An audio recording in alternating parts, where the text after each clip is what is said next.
Hey Joe, can you spend a minute and go over this, the Reynolds Jeepster, and just give me like the big picture here in terms of how we're going to approach this? Well, right now we're in the disassembly stage. We have to break it down, and I have to get some key measurements. The front end has to be measured for squareness and trueness. This has been in an accident at one time in its life. I have to accommodate for that. So when I call in the dimensions, their jig that's set up for a Jeepster is set up square, plumb, and level. So if this frame is not tilted at all, they have to accommodate for that.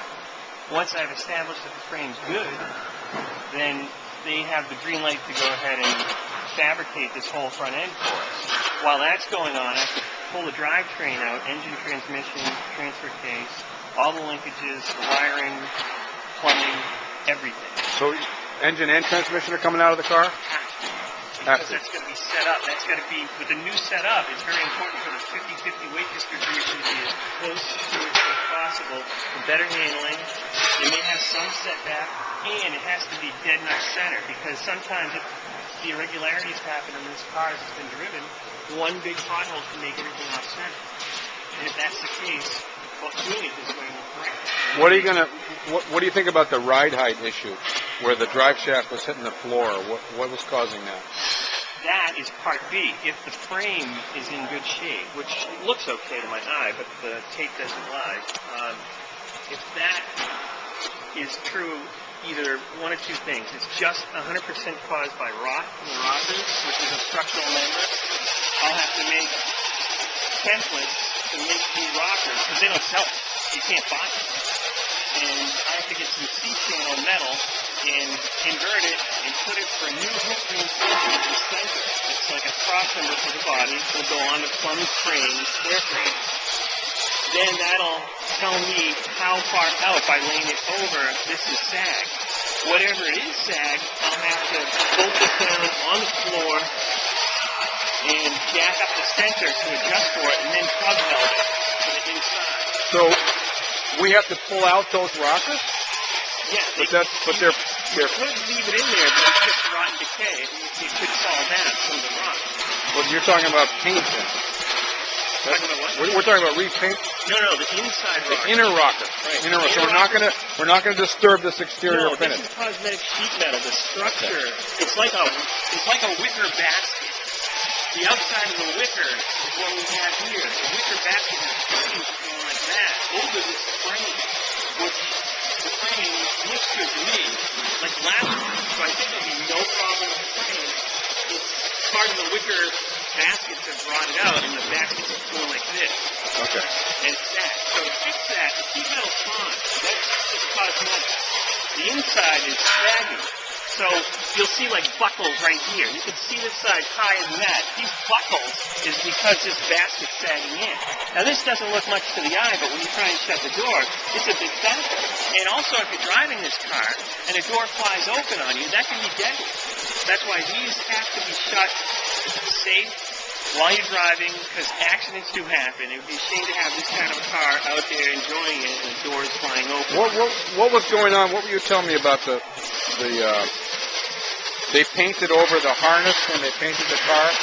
They painted over this using the current paint, base coat, clear coat, and they painted over everything instead of separating them with tape on it. They just taped over things and painted over it, removed the tape, and when they ran out of the taping everything off, it shows in some of their workmanship. And I know it's not a correct car by any means, but when they clear coated over all the seams, when you pull a fender off, it's very possible to pull the top off with a piece of razor knife. So what I have to do now is I have to cut each line with a razor knife, paint over it to hold everything back so it won't peel off when it's removed. You mean, for example, like pulling off the front fenders, we have to be careful here that we don't tear the finish. Right. Okay. And we got to get the front fenders off to do the suspension. Right. And we got to take the engine out to modify it so it has rack and pinion. Right. It'll be safe with 65 miles an hour. Once everything's here, it's modeled in, it has to be jigged. And then I can weld everything together. And then when you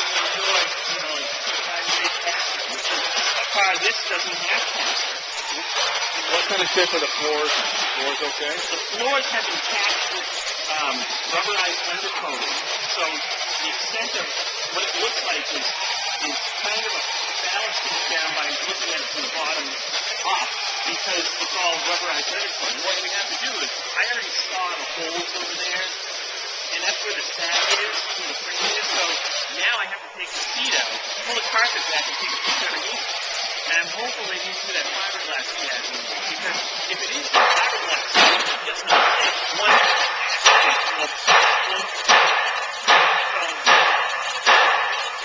frame, nose is out, the engine's out. I'll do the mock-up, and the stuff away, and then the floor pan, replace the at that time. And once everything's welded, reinforced, everything, then the rest is cosmetic and painting everything. You need to run well so you can get in and just drive it. It's worse than having to jump start it or fouling a spark plug or having a tap. Are we going to change it over to 12 volt? That would be... Is that what we did with the last one? Yeah. That would be the best that you could do to this engine. Keep this engine. It's the bigger of the two that's offered. To convert it to a 12 volt will open up a whole bunch of opportunities, better ignition. Everything nowadays is on 12 volt. This is a positive ground frame, which you have to polarize everything to make it work. That's what comes back. Nowadays, they know everything 12 volt is that way for it. Less 12 volt. And it's cleaner, it operates without heat loss. It's just a lot better. How's this going to differ from what we did to the last one in terms of the overall scope? Last time we took the nose off, we did the front suspension conversion, and we had all that floor trouble. This one is not as bad, but it's still a major project. I think this frame's in better shape than the last one, and some of the supports in the front are in better shape. It almost seems to me like since the floor pan is isolated in one area, it seems to me like it had sat for maybe 10 years with water inside, and it just sat there like a funnel, and it rotted. Because usually floor pan decay, as a car that's driven, will go everywhere. It causes the body to sag.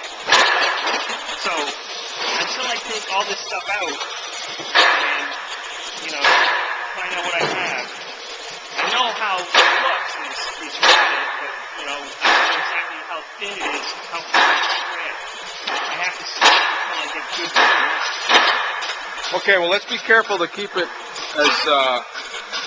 in really good physical condition because the paintwork is good, and we want to keep it as crisp as we can when we take it apart. Well, an ounce of prevention with the tape, double tape. This is a really, good precautious measure. That's a good idea. I don't think if it was my car, Mr. Reynolds would change the color of the engine, but why is that not correct? No, it's not correct. I don't believe it is. Maybe some more pictures on it, but I don't know. It might be correct. It doesn't look good. The roof is good too. Let's make sure we don't damage the convertible top. Yeah, let's keep that nice and crisp. Okay, Joe. Thank you. We'll see if we can. Oh boy, good job. Very cool.